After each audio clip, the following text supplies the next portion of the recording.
வெறும் வாழைப்பழ விவசாயத்தின் மூலமா மட்டுமே ஒரு வருஷத்துக்கு 30 லட்சம் வரைக்கும் வருமானம் பெற முடியுமா? கேக்குறதுக்கு ஆச்சரியமான விஷயமா இருக்கலாம். ஆனா இத உண்மையிலேயே ஒரு நபர் செஞ்சு காட்டியிருக்காரு. அசாமுடைய கோல்பரா மாவட்டத்துல அமைஞ்சிருக்க அமைதியான ஒரு கிராமம் தான் மதன் காமன்.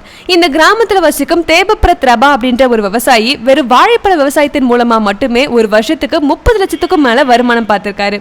ரபா ஒரு விவசாய குடும்பத்துல பிறந்தவர்.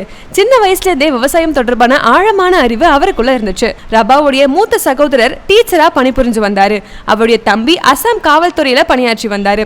குழந்தையா இருக்கும் போதுல இருந்தே ரபாவுடைய எண்ணம் முழுக்க தன் தந்தைக்கு வயல்களை உதவி செய்யணும் அப்படின்னு தான் இருந்துச்சு. தினமும் பள்ளிக்கூடத்துக்கு போறதுக்கு முன்னாடி தந்தைக்கு தேவையான எல்லா வழியும் செஞ்சு முடிச்சுட்டு தான் அவர் போவாரு. அது மட்டும் இல்லாம விடுமுறை நாட்கள்ல கூட மத்த குழந்தைங்களா விளையாடிட்டு இருக்கும்போது ரபா மட்டும் விவசாயத்துல காய்கறிகளை அறுவடை செய்யறது மாதிரியான பல விஷயங்களை செய்ய ஆரம்பிச்சாரு. ரபாவோட படிச்ச பிற நண்பர்கள் எல்லாமே அரசாங்க வேலைகளை தேடுவதில் தான் அதிகமா கவனம் செலுத்தி வந்தாங்க.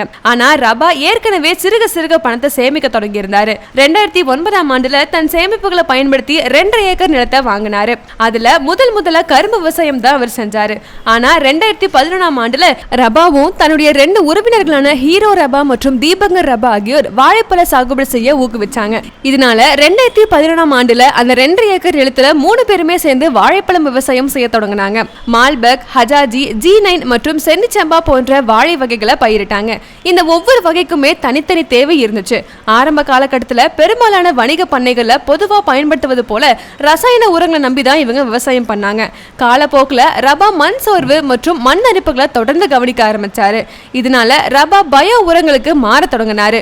அதோடு பன்றி வளர்ப்பு கழிவுகள், மாட்டு சாண உரம் போன்றவற்றையும் மறுசுழற்சி பண்ணி அதையும் பயன்படுத்த ஆரம்பிச்சாங்க. இது மாதிரியான உரங்களால மண்ணுடைய ஆரோக்கியம் மேம்படுத்துவதோடு மட்டும் இல்லாம வாழைப்பழங்களுடைய தரமும் அதோடைய ஆயுளும் அதிகரிக்க ஆரம்பிச்சது. அசாம் மாநிலத்துடைய மற்ற பகுதிகளை மாதிரி வெள்ள பாதிப்பு பகுதியா இல்லாம மேகாலயாவுடைய அடிவாரத்துல கோல்பரா கிராமம் இருந்ததால இங்க நீர் தேங்குவது அவ்வளவா இருக்காது. ஆனா அப்பப்போ பலத்த காற்று மற்றும் இடியுடன் கூடிய கனமழையும் பெய்யும். அப்படி எப்பெல்லாம் காற்று வீசுதோ அப்பெல்லாம் வாழை செடிகள் 60 முதல் 70% வரைக்கும் அழிஞ்சு போயிடும். அதோடு பழங்கள் உதிர்தல் மற்றும் மகசூல் இழப்பும் ஏற்படும். இதை எதிர்ப்பதற்கு நடவு முறைகள்ல சில யுக்திகளை கையாண்டிருக்காங்க. போதுமான அளவுக்கு கேப் விட்டு தான் வாழை செடிகளை நட்டிருக்காங்க.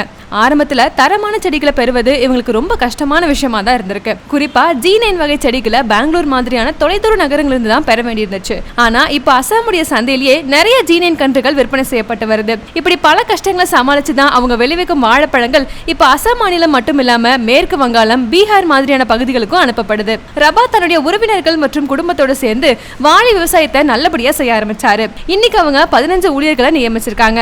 பல ஊழியர்களுக்கு வாழைப்பழங்களை சப்ளையும் பண்ணிட்டு இருக்காங்க. அது மட்டும் இல்லாம இந்த வாழைப்பழ விவசாயம் மூலமா ஒரு வருஷத்துக்கு 20 முதல் 30 லட்சம் ரூபாய் வரைக்கும் வருமானமும் பெற்றுட்டு இருக்காங்க.